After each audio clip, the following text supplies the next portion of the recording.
Thanks everybody for joining us this evening for our Bloodstock Industry Pathways webinar with Harry Bailey and Will Gardner from Inglis.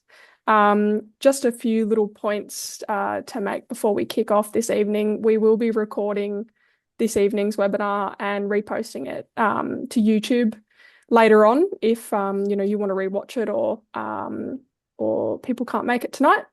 We'll also be doing a bit of a Q&A after the sort of main presentation's finished. So please feel free to pop in your questions in the chat function. I'll pop a note in there once I've finished talking just to let you know where that is. And I'll share some links as well throughout the webinar. If you can also just keep we can turn your cameras on or turn them off, whatever you're comfortable with, but also just if you can mute your microphones for the duration of the webinar until we've got to the Q&A, that would be fantastic. I'll hand over to Arvin Chaddy, who is going to take us through the webinar with Will and Harry. Thanks, Arvin. Thank you, Kate. Firstly, Harry, Will, thank you so much for giving up your time. The Inglis Internship is one of those incredible things that Inglis provide young people in the thoroughbred industry, an incredible opportunity to be part of one of the most recognizable brands, not just here in Australia, but globally. I would love for you guys to firstly tell us a little bit about yourself, and then we'll move on to your careers at Inglis. Well, you're far away. Thanks, Arvin. Firstly, just I suppose it's great that everyone on board tonight's obviously thinking about getting involved in the thoroughbred industry, already involved. A great industry to be involved in. It's always changing. It's exciting. And yeah, just overall a great industry to be involved in. My background doesn't have thoroughbred or horses in it. So originally from country New South Wales.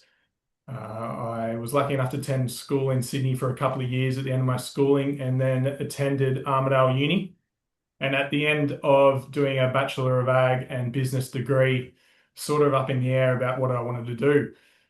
Horses had always been of keen interest, and I loved watching and supporting horse racing throughout my younger years. And I actually sent an email to Inglis asking if I could have a job, and Harry probably doesn't know this, but I got a reply. And it said, thanks, but we think it'd be best if you just went and worked on a farm for now. So I hit up Charlie McAlpine, who's one of the youngest of the McAlpine boys, up in Eureka Stud, and went up there. I was going to do 2 months and ended up doing 2 years. And it sort of all stemmed from there. I learnt a lot about horses, how to deal with horses, and then the opportunity to travel abroad and work for Roger Varian presented itself. And I was lucky enough to be pupil assistant over there for 2 flat seasons in England before applying for the internship whilst I was over in England, and was lucky enough to get the opportunity to come back to Australia and start the internship at Inglis. And so that was now been at Inglis coming up 3 years. So made it through probation. Harry gave me the tick of approval, and yeah, now I'm still here going. So Going well. Thank you. Going well. So good evening, everyone. My name's Harry Bailey. I've been at Inglis now for 8 years. I'm the Bloodstock sales manager for New South Wales and European rep. My background into racing is, well, I've kind of grown up in it. My father is a jumps trainer in the UK. Went and worked in America when I was 17 for Bobby Frankel and Juddmonte, and then spent a stint in Newmarket as well for Ed Dunlop and a bit of time in Ireland. But I went to university and was encouraged by my parents not to go into racing. Racing in England at the moment is in not dire straits, but it's probably not managed effectively, and prize money as a result is not very strong. So I went and got in inverted commas, a proper job in London, and was a chartered surveyor, worked in commercial real estate for 6 years for Savills, doing West End investments. So basically buying and selling big office buildings, which was great, but not a passion. I always had an itch to be a trainer. And decided to scratch that itch by taking a sickie off work one morning, going down to Tattersalls and meeting Adrian Bott, and basically saying, I want to come work for you. And unbeknown to me, he was obviously very short staffed, and said, yeah, no problem, come as soon as possible. So told my parents, my mum had a nearly a mental breakdown and moved to Australia. Landed in Australia, went straight to work, and yeah, had 9 wonderful months with Gay and Adrian here in Sydney, and then moved across to Ballarat to go and work for Darren Weir, and really, really enjoyed my time working for them. But I suppose the lifestyle of a trainer here is it's all go. It's 364 days a year, slightly different to what I had experienced back home, and obviously probably not conducive to my partner didn't work in racing, so it was harder to kind of manage the two. So I looked and explored other options in the industry, and during my time with Darren Weir, did a 2 week, I suppose, mini work experience with Inglis during my holidays, and Jonathan Darcy kindly offered me a job after that. So that was 8 years ago, and yeah, this is where I've got to now. And never in my million years I think I'd be working for a bloodstock company. I always wanted to be a trainer, so never say never when you're thinking about what you're going to do in life. There are so many different opportunities, and you can always pivot. That's excellent. That's really, quite different starts into the thoroughbred industry. You both mentioned some incredible people, Roger Varian, Adrian Bott. Is there, in terms of advice for our young members, could you shed some of the best things you've learned along your journey that got you to Inglis? For me, it was jumping at any opportunity. The opportunity to travel and work with Roger Varian came about at a wedding. I was at one of, I think, Harry McAlpine's wedding, and I met someone who he had obviously worked with whilst overseas and said, look, you should go and speak to Roger. And within 5 days, I was having a phone call with Roger's assistant trainer. And then within another week, I was on a plane. So and that opportunity to travel, I think, is so important in racing. You have the ability that racing, albeit is a worldwide sport, it's very close knit. Everyone knows everyone, and once you have that opportunity and you're in to travel, it can obviously take you around the world. I was lucky enough to take a horse to America whilst with Roger, and France as well. So the ability to travel and meet as many industry professionals as you can is probably something I took for granted when I started. But looking back, it's incredible to think about the sort of people you've met throughout, jobs such as cleaning up boxes. I mean, one day I walked a horse up to show an owner and ended up being Kia Drabrin, who's one of the biggest buyers in England at the moment, and I just had no idea. So it's just throwing yourself at any opportunity and taking on any job that, is thrown your way for me. Yeah, and to follow on from that, I mean, the way you conduct yourself is always hugely important, no matter what you're doing. You are your own shop window to the wider industries, and as Will just points out, you never know who you're going to meet along that pathway. Obviously, Keir Drabton is very influential in the UK. So I suppose you've always got to do whatever you do a job to as best possible standard you can possibly do. There's no point doing a job unless you're going to do it properly. And I suppose the biggest thing in life, as well as whatever you're doing working wise, is to be curious. The more curious you can be, the more questions you ask, the more interest you can show, the more you get out, and the more people will respond well to you, and the more doors will open. So I would always just say be as curious as possible, both personally and professionally. No, absolutely. Those are some very, very wise words, and I'm sure a lot of our members will hopefully take heed to that. I just now wanted to shift onto the actual Inglis internship. So this is quite a unique thing. You guys touched on both worked in the UK, some great auction houses there in America. You've got Facey and Keeneland, but the Inglis internship, I feel, is quite unique in what it offers people in terms of a clear pathway into the bloodstock industry. Can you just touch on the internship as a whole?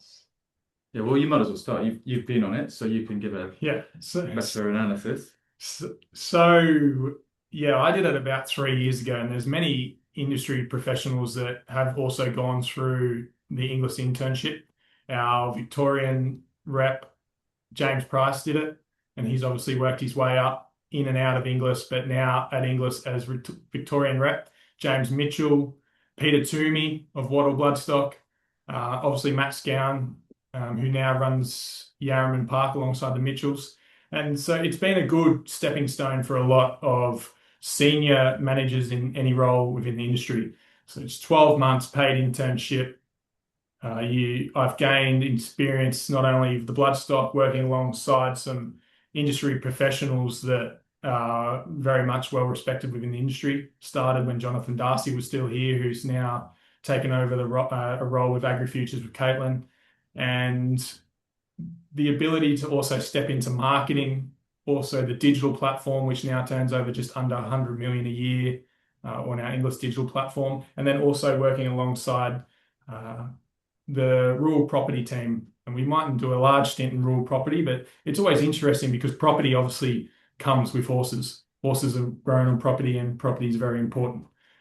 So to get in and do a little bit of everything, I started during my internship running the Inglis seminars, which is focused on weanlings and broodmares, which we've worked alongside AgriFutures and Next Crop, and getting those up and going, working alongside marketing as well, just gives you a bit of an avenue to, I suppose, all facets of Inglis. Yeah, absolutely. I mean, that is the beauty about the internship. There are so many journeys along the way which you can get exposure to, both in the bloodstock industry, but also in the wider company as a whole. You're doing everything. You're doing yielding inspections, when we're putting together the catalogue for next year's yielding sales, buyer canvassing. You're meeting a huge amount of people, and I think that's really the biggest thing to emphasize. Working for a sales company, it is the melting pot of the industry. You meet everyone. You meet syndicators, you meet trainers, you meet owners, you meet breeders, you meet stable staff, you meet everyone. So as a young person trying to get into the industry, and to progress whatever that next step may be, it's a great platform and a great launching pad for your future career. And that's really the biggest thing I'd stress is, obviously, Will's alluded to some of the people who come out of the internship program. They've gone on to, in some cases, bigger, better things. And that is the beauty about this internship. So I'd be treating it as huge exposure, huge opportunity, to get exposure to multiple facets of the industry. But the main thing is you're going to have the opportunity to meet so many people. It's basically a mini Dali Flying Start, but without going overseas. No, well put, you guys. Just for my own knowledge as well, and I'm sure the members would be keen, what exactly was your day-to-day like, Will? Your first day on your internship, you mentioned being exposed to digital, rural, bloodstock, putting together those, the exceptional catalogs, where you'll sell some wonderful bloodstock. How is your day-to-day structured, if there is a structure? Yep, so I started in November, which is a time where we're starting, the catalogs have all been prepared for barring Easter catalogue, which is finalising. And so the preparation for canvassing buyers starts around November. Well, it never ends year round. We build relationships, and then from relationships, obviously, we can build confidence in ourselves to do the job for buyers and chat to buyers. So that takes precedence in November, December, and January. Speaking to buyers, asking how they're going, how they're looking for the sales next year. What are they looking to buy? How can we be assistance? Is there anything that we can do on our end that will help promote purchases they buy to their owners? Because obviously, if they're set on selling the horses quickly, they're able to purchase more horses. So anything we can do to help them, and obviously building relationships as we go. So that's that time of the year, and then obviously the sales season comes through, which is very hectic, going from buyer canvassing for yearlings to chatting to broodmare owners about the opportunities to sell at an English Chairman's sale, one of the nights of the year, and then into weanlings. So it all happens very quickly in the first 6 months of the year, as you'd all be aware. And this time of the year is probably a little bit more quiet time, allowing us to get on top of our admin. We keep registers of stakes races, international stakes races. We need to know how our sales are comparing across the world. And so there's a lot of that sort of admin catching up, and then obviously catching up with your clients that you mightn't have given fully throughout the yearling sales season. So that's my day to day. Can be anything from ranging from getting a little bit of admin sorted to being on the phone all day, asking how everyone's going. And then during the spring, obviously going out, inspecting the yearlings, and then providing feedback on all the yearlings we see. Do you have anything to add to that? Yeah, I mean, I suppose the one thing is like preparation is hugely important to executing whatever we do well. I mean, obviously at the moment we're doing a huge amount of preparation for our yearling inspections, which will be at the very start of when the potential candidate starts. So, we're doing a huge amount of work of who owns stock by the major stallions, where are they? What angles can we work to try and ensure we put ourselves in the best possible position to get the opportunity to sell the best stock. It's as simple as that. And that obviously comes down to relationships, but also comes down to making sure you're prepared to start with and know where these horses are based. So that's what we're doing at the moment. And then obviously when August comes around, it is very much in the field. So it's a huge opportunity for someone to learn on the job, obviously understand how we score the horses. Not every buyer would score the horses the same as us, but we're trying to score them with an objective view in terms of how the whole buying bench is going to perceive them. It's a bit of a, I suppose, guesswork when you're trying to understand what is going to be in vogue or what is going to be in fashion next year from a stallion perspective. But again, this is all the work we've been doing at the moment to understand what a stallion has got coming through. How's he going at the moment? What size is 2-year-old crop about to start in August? What's his 3-year-old crop like, etc., etc. So that's it. And then, yeah, as Will mentioned, we've got a ready to race sale in October. So you have great exposure straight away to a sale. And that's a really fun sale. It's obviously a sale which is going from strength to strength. It is definitely Australia's best 2-year-old sale. And obviously a Tron Bolt winning the other day, Group 1 for a 2-year-old. That's fantastic. He topped the sale last year. And then it's, a huge amount of relationship based. As Will said, this industry is built on relationships. And it's a great opportunity for the person who comes in to develop those relationships. And we've got a really good, I suppose, culture of giving people free rein to go and meet, build relationships. And there's a degree of accountability as well, isn't there? I mean, so, the onus will be on you to manage a set of clients and I suppose get as much out of them as possible and also help them along the way. And just touching on the Ready to Run last sale, like obviously been here for 2 years. I helped Liam Ruddy and Cade Hunter set up their first consignment and for their horses to sell well. And then obviously the Tron Bolt to top the sale and then go on to win a Group 1 is, it's rewarding for both Liam, Cade, and Sarah Ryan also played a large part in it. And then also me sort of guiding them through the processes and getting it set up, which is now, ultimately an established consignment that they can continue on for years, which helps them, but then also helps us as an industry. And Inglis. Absolutely. You guys touched on something really interesting there where you said in the spring you guys are going to be on the road, already thinking about 2027, getting the yearling catalogs put together. In terms of that aspect, how do you go about it? I mean, I know you'll be at all the breeders' farms looking at all their stock, but how do you put an Inglis catalog together? Well, I mean, there are three. I suppose we're a bit different in Magic Millions in the sense that they've obviously got one major sale. We've probably got 3 major sales: Classic, Premier, and Easter. They're probably tiered accordingly, obviously, with Easter being our flagship sale, Premier being our main sale in Victoria, and then Classic here in Sydney as well. I mean, it comes down to we view the horses on 2 things: pedigree and type. And the 2 things combined will give us a pretty good idea as to where that horse best sits for next year's sales. I mean, in some cases, farms like to target a sale and be at the top end of a sale rather than be just in the middle of a sale. So you might send a horse that is potentially good enough for a sale like Easter or Premier to a sale like Classic and really stand out and potentially sell better.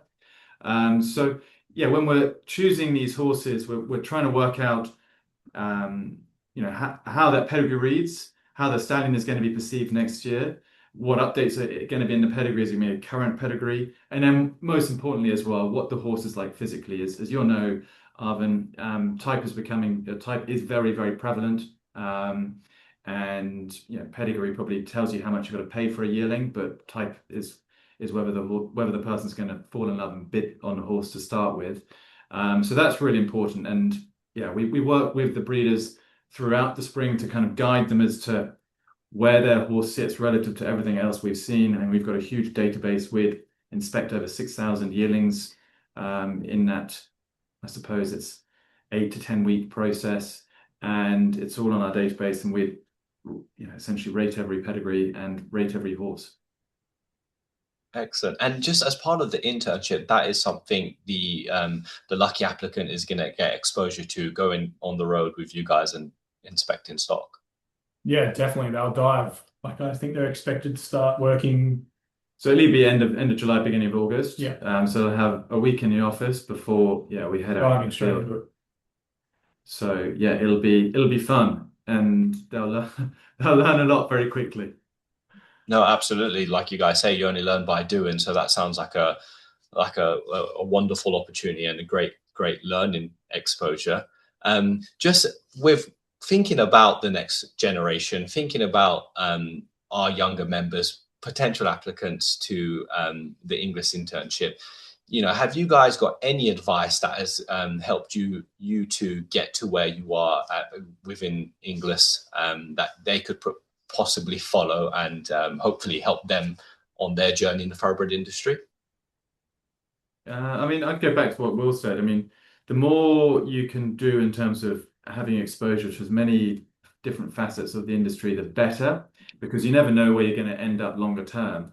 But if you've had exposure to, I suppose, whether it be breeding, whether it be noms, working on a farm, working in a stable, working for a syndication firm or a bloodstock company or a individual bloodstock agent, the more well-rounded you can be, the better opportunity you're going to put yourself in for longer term success.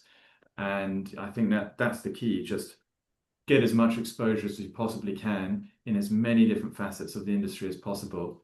And I was relatively late to this industry from an age perspective, certainly in Australia anyway. So it's never too late. Just get yourself out there, I guess. Put yourself out there, and it may feel daunting, but you'll be surprised at how many people are willing to help if you're willing to put yourself out there. Like, I couldn't agree more. Like, as Harry said earlier, is like, be curious, ask the question. All anyone can say is no, and then you ask someone else. This morning I went into Tom Charlton's stable because I head in there every Tuesday morning into the Randwick Tower just to say hello to all the trainers. And it's another way to be exposed to the biggest trainers in Sydney and, some of the biggest trainers in Australia, just to say good morning or how you going. Just obviously put yourself out there, and, that wouldn't have come about if I didn't walk up to Tom at the sale and say, oh, can I pop in on Tuesday? I wouldn't have got into the industry if I didn't ring Charlton McAlpine when I finished uni and ask him if I could go and work on their farm. And it's, ask the question, and if someone says no, ask someone else. Absolutely. No, that's some really, really good advice. And I now actually think a lot of our members have been quite active in terms of putting in questions into the chat. And you guys seem like you're, really thoughtful and giving some great tips there. So I'll probably just fire off one of the questions we've been sent by Luke. Luke has asked, how many studs do you visit a year and how many horses would you see? Well, Luke, good question. So we typically split it up between state. So on an individual basis, I mean, you're probably not going to see as many as obviously the company would do, because New South Wales would typically cover New South Wales and Queensland, and the Victorian office would focus on Tasmania, South Australia and Victoria. So we split it up by that. And then when we go into the field, we typically divide ourselves into groups of 2 or 3.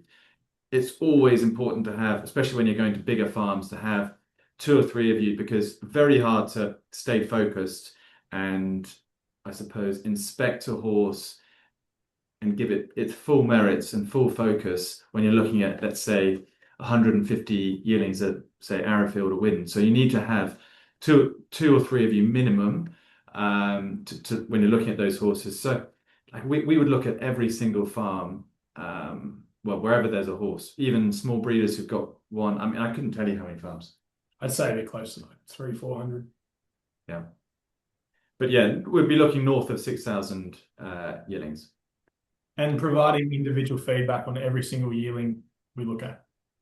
Yeah, so we'd send a written document with detailed feedback as to why we feel a horse is suited to a certain sale, or in some cases may fall short of the mark. At least that way, there's a paper audit, and the breeder can come back to us with their thoughts. And at the end of the day, every feedback is open for dialogue. We're open to everyone's feedback, and we work it out from there. And if they significantly disagree, we're trying to come look at the horse again. A second part to Luke's question was, after seeing so many horses, so much bloodstock, do they all start to blend into one? But I would like to expand on that a little bit in terms of when you're going to see clients bloodstock on their farm. What exactly are you looking for? Harry, you made a great point there that type is now the most important thing when you're a commercial breeder selling a brilliant physical. But what does that actually mean? What is an Inglis type that you would love to present at the Easter sale? Well, it's, I suppose, looking at yearlings, as Luke mentioned about seeing plenty throughout a day, it's mainly just going through your processes. So you have and I suppose a lot of agents and even yourself, Arvin, would have a process where you start, or you might have different processes. Start on the head, work your way down the neck, look at the feet, work your way back, girth, length, substance behind the saddle, where the hocks are placed, and then back feet. So I think it's about teaching yourself those processes when looking at the stock on the farm as well. It's similar to the sale. Like you can go around the sale ground and look at 200 horses and, which ones you're putting on your short list. So it's about going through, your process of looking at the horse and noting down the key features of the horse. Because once the horse comes to the yearling sale, you need to think about what the buyers are looking for.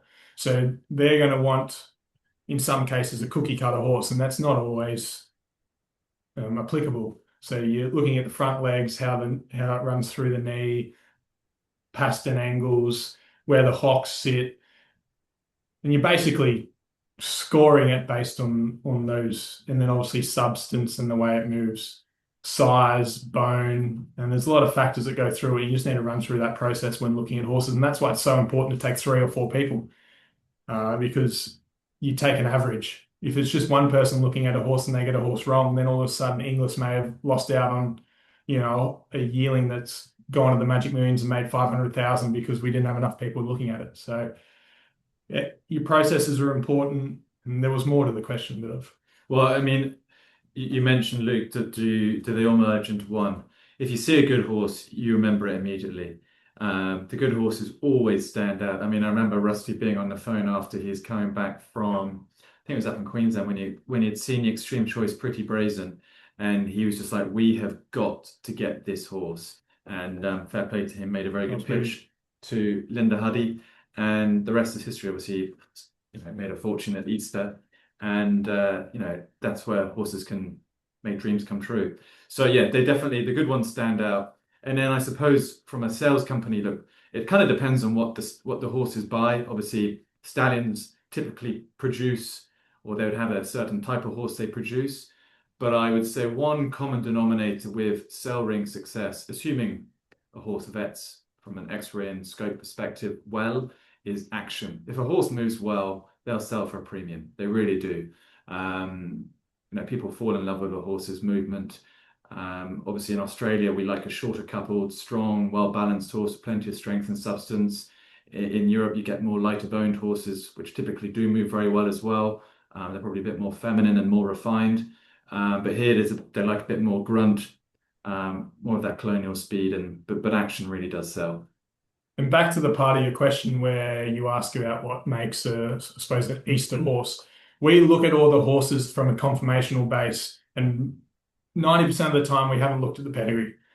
So all we have is the horse in front of us, and we know the sire and dam. And obviously there's going to be cases where we know the dam. Snitzel Winks walks out. We're not going to go, oh, was Winks any good? So like most of the time we have a confirmation, your confirmation score, you go back at home, we sit down as a group together, and then we go through the pedigree, and then from the confirmation score and the pedigree score merges together to work out where it sort of sits relative to our sales. Oh, absolutely. No, I think some of the stuff you guys have touched on there has been a real eye opener, especially for myself, just learning what you guys are looking for, what is the difference between a horse you'd take to the English Classic versus a horse you'll take to Melbourne Prem. The one thing I did want to touch on, because it's been an unbelievable success, and I dare say Inglis are the leaders in the digital space. How does Inglis Digital factor into your day-to-day life with the Inglis team, and is it applicable within the internship as well? Yeah, very much so. I mean, Alison, who's currently on internship, is currently spending time in Inglis Digital. She has done since, or just before the Great Southern Sale. So yeah, I mean, it's very much, the options there for everyone to get stuck into whatever departments they want to. I mean, obviously Inglis Digital is part of the Bloodstock team as well. So that was very much on the schedule or as part of the rotation. But on a day-to-day basis, yeah, I mean, Inglis Digital is, I mean, we sit with the Inglis Digital team and the Bloodstock team. Our role is obviously to try and assist, try and get high value horses to sell. We'll obviously do our best to try and sell them as well. So we're very much on a canvassing perspective, trying to get the best horses and then trying to get them sold as well. So yeah, on a day-to-day basis, less so, but certainly when the sale is on and trying to get stock for the sale, yeah, very involved. Yeah, like Mitch Bates, our leading form analyst, and myself, as soon as the sale drops on a Friday mid-morning / lunch, we go through the whole catalogue and put together a highlights list that can obviously be used for ads to promote each sale. And we find that when promoting sales or horses together, it promotes the sale as a whole. And so there's always jobs to be done. Like every time a sale's on, we get 20 phone calls from clients asking about horses, and we're also on the phones. There's a good prospect. It's chatting to the clients that you've already had relations with, that they're in the market to pick up a mare for 20 to 40 grand, or they're looking for a horse to go and race in Queensland that mightn't be up to metropolitan standard in Sydney. So you've always got people that are wanting orders, and so you're always involved. And I literally sit 2 meters from the dedicated digital team. Yeah. I mean, you got to bear in mind that everything has now become online and people are trusting the process more and more, or they're very much bought into the process now. So the more information that is provided online, the more transparent you can be, the better. But obviously, from our perspective, we've got a database at our disposal where invariably the horse in question would have been inspected by Inglis at some point in their career. So we get a lot of phone calls asking us about these horses as types, when we saw them, what our thoughts were. And especially if we know the horse, it's an easy horse to sell and get on the phone to people. But then just in terms of what Alison is up to, so Alison Gruber, who's currently intern here at Inglis, is working with the digital team, and she is the passed in lot sales guru. So over the last couple of sales, she's been really driving passing lots and getting them sold. I mean, the last sale alone, she's grossed over 200,000 in extra sales. I think it was 21 lots. So yeah, she's going really well. And that's, coming down to her experience, having met people and clients throughout her 9 months to date, building relationships. And I suppose whilst also building confidence and understanding that the industry more, makes it very easy for her to get on the phone and kind of sell these horses as well.